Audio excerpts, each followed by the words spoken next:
وَاذْكُرْ عِبَادَنَا إِبْرَاهِيمَ وَإِسْحَاقَ وَيَعْقُوبَ أُولِي الْأَيْدِي وَالْأَبْصَارِ، اور تذکرہ فرمائیے ہمارے بندوں ابراہیم کا اور اسحاق کا اور یعقوب کا، وہ بھی تھے بڑے ہاتھوں والے، یعنی بڑے ان کے یعنی قوتوں والے، والابصار اور آنکھوں والے، مشاہدہ بھی، غور و فکر بھی، ہاتھوں والے بھی، طاقت والے بھی۔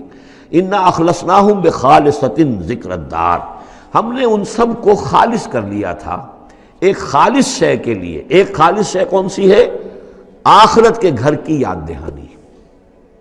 یعنی وہ لوگوں کو ہمیشہ متوجہ کرتے رہتے تھے کہ اصل زندگی آخرت کی زندگی ہے۔ اِنَّا أَخْلَصْنَاهُمْ بِخَالِصَةٍ، ایک خالص شے کے لیے ہم نے انہیں خالص کر لیا تھا، یعنی ان کی زندگی میں اب ایک ہی، جیسا کہ میں نے بارہا عرض کیا ہے کہ جو اللہ کا بندہ اس مقام پر پہنچ جائے،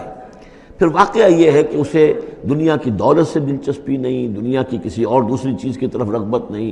اس کے وقت کا، اس کا ایک ایک منٹ، اس کی توانائی جو بھی اللہ نے اس کو دی ہے، اس کا خون کا ایک ایک قطرہ وقف ہو جاتا ہے پھر اس کام کے لیے کہ خلق خدا کو خدا کی طرف بلائے، اللہ کی طرف بلائے،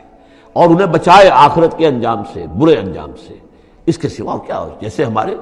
شیخ معین الدین اجمیری رحمۃ اللہ علیہ، وہ آئے تھے ہندوستان میں، اگر اس وقت آ کر بیٹھے ہیں اجمیر میں، جبکہ اجمیر ابھی جو ہے وہ کفر کا گڑھ تھا، راجپوتوں کا مرکزی مقام،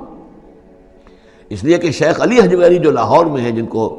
داتا گنج بخش کہتے ہیں، وہ تو اس وقت آئے ہیں لاہور میں جبکہ لاہور اسلامی حکومت میں شامل ہو چکا تھا۔ لیکن یہ کہ یہ معین الدین اجمیری، کیونکہ ابھی تک مسلمانوں کی حکومت وہاں تک نہیں پہنچی تھی، جو سمجھیے اجمیر جو ہے وہ تو راجپوتوں کا گڑھ، اور اس میں جو ہے وہاں جا کر بیٹھ کے اللہ کا بندہ اور دعوت دے رہا ہے، اور کاروبار تو کوئی کرنے نہیں آئے تھے وہ، بلکہ یہ کہ اللہ کی طرف بلانا۔ تو اس کے لیے ہم نے خالص کر لیا تھا۔ جو بھی اللہ کا بندہ اپنے آپ کو اس کے لیے خالص کر لے، وہ گویا کہ اللہ تعالیٰ کے مصطفین میں سے ہو جاتا ہے، وہ لفظ آگے آ رہا ہے۔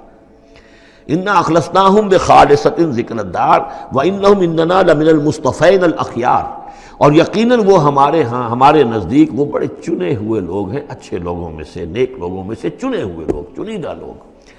جو شخص اپنی زندگی کا ہدف اسی کو بنا لے، مقصد اسی کو بنا لے، جینا مرنا اسی کے لیے ہو جائے، تو ظاہر بات ہے کہ اللہ تعالیٰ کے ہاں پر اس کا اونچا مقام ہے۔